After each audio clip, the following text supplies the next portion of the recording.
विधायकों को और कांग्रेस के नेताओं को इनकम टैक्स के नोटिस दिए जा रहे हैं। कई विपक्ष के नेताओं ने भी करी कि जिनके इनकम टैक्स के नोटिस थे, जिनको ईडी का संबंध था,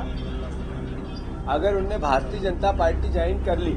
तो वो बीजेपी की वॉशिंग मशीन में धुल के एकदम पाक साफ हो जाता है। अभी लगातार कांग्रेस के कई पूर्व विधायकों को और कांग्रेस के नेताओं को इनकम टैक्स के नोटिस दिए जा रहे हैं।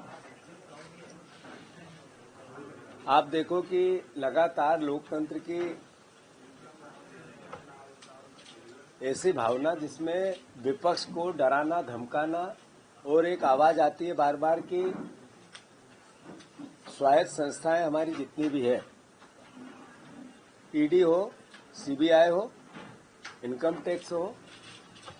इस तरह की संस्थाओं को सबको झोंक दिया गया, पुलिस भी हो, झोंक दिया गया है केवल लोकतंत्र को कमजोर करने के लिए, डराने के लिए, धमकाने के लिए। कई बार बड़े बड़े नेताओं ने लिस्टें जारी करी, दिल्ली से भी करी, हमारी पार्टी ने भी करी और कई विपक्ष के नेताओं ने भी करी कि जिनके इनकम टैक्स के नोटिस थे, जिनको ईडी का संबंध था, अगर उनने भारतीय जनता पार्टी ज्वाइन कर ली तो वो बीजेपी की वॉशिंग मशीन में धुल के एकदम पाक साफ हो जाता है। और अगर बीजेपी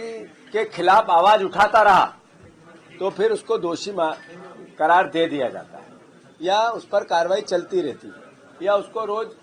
किसी न किसी रूप में मीडिया में लाकर बदनाम करने की प्रोसेस चालू रहती है। मध्य प्रदेश में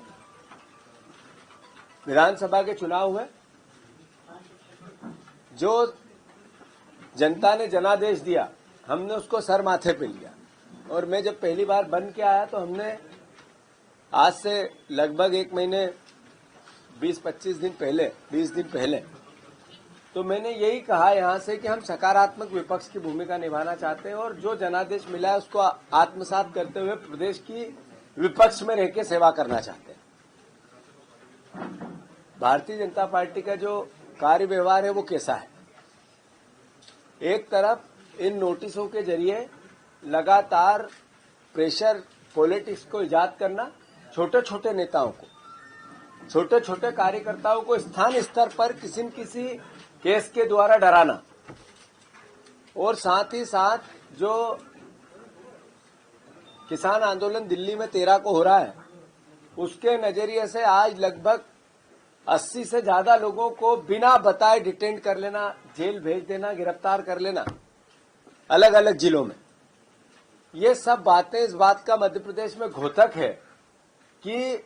लोकतंत्र समाप्त करने की ओर भारतीय जनता पार्टी तेजी से आगे बढ़ रही है।